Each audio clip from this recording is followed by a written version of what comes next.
Who discovered Australia?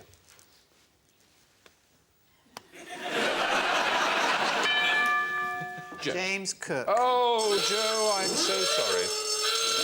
No, apart from the Aborigines, it was the Chinese who reached it as early as 1432. When Cook arrived, James Cook, in 1770, not only was he not first, he wasn't a captain either. He was Lieutenant Cook, and nor was he the first European. The Dutch had got there 150 years before that. Nor was he even the first Englishman, who was William Dampier in 1688. What's wrong with the Chinese and the Dutch? The Dutch have discovered almost everything first, but they're just thought of as being people, homosexuals who smoke joints.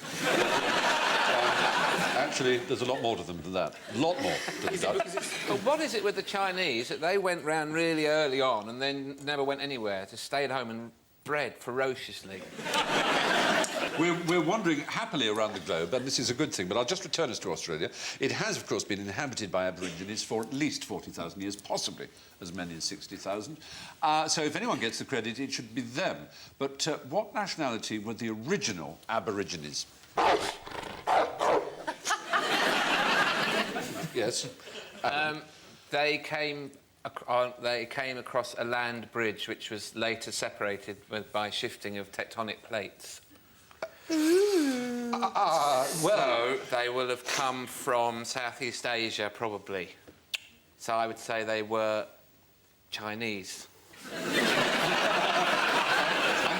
I know what you think. It's certainly true, isn't it? Australia was connected. Separated, which is why Yes. they have marsupials. And why they have all their own brands of lager. Exactly. I want you to think not Australian. The first Aboriginals were not Australian or anything to do with Australia.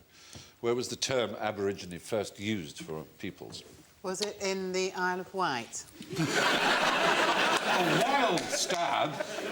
It could so easily have been right. No, it wasn't. It's the word for the indigenous Latin. population. The origin, yes. The original Aborigines lived in the part of Italy where Rome now stands. They were called Aborigines. And so it's for some reason has stuck most with the Aboriginal Australasians, but there are Aboriginal Canadians. You could call the American Indians or Native Americans, you could call them Aboriginals if you wanted. You could. But it was more fun to call them Redskins. Yes. I wouldn't try it, though, in America. No. You'd have your balls turned into a small purse. We're doing very well. Now, what does... A very big purse, I think you're... What am I thinking of? And have my balls turned into a rucksack.